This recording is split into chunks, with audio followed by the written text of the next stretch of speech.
ในตอนเช้าของวันที่30พฤษภาคม2025อยู่ที่โรงแรมดอกจำปาได้จัดกองประชุมทับถามคำคิดคำเห็นต่อการปรับปรุงเนื้อในระเบียบการว่าด้วยการคุ้มครองโรงงานอุตสาหกรรมปรุงแต่งเสริมคุณค่าและแยกแร่ธาตุฉบับเลขที่0760/พบ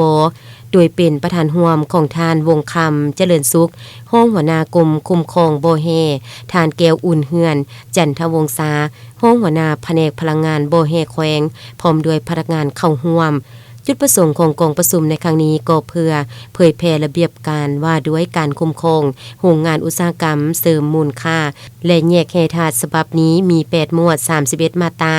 ได้กำหนดหลักการ10นาทีความรับผิดชอบขั้นตอนการอนุญาตสร้างตั้งดำเนินโรงงานอุตสาหกรรมเสริมมูลค่าและแยกแร่ธาตุและวางมาตรการคุ้มครองดำเนินการเสริมมูลค่าและแยกแร่ธาตุแนะแนะให้การคุ้มครองอุตสาหกรรมและแยกแร่ธาตุอย่างรวมศูนย์ถูกต้องตามกฎหมายและนำใช้ทรัพยากรแร่ธาตุมีประโยชน์ต่อเศรษฐกิจของชาติกำจัดผลกระทบต่อสิ่งแวดล้อมสังคมและรับประกันให้ยืนยง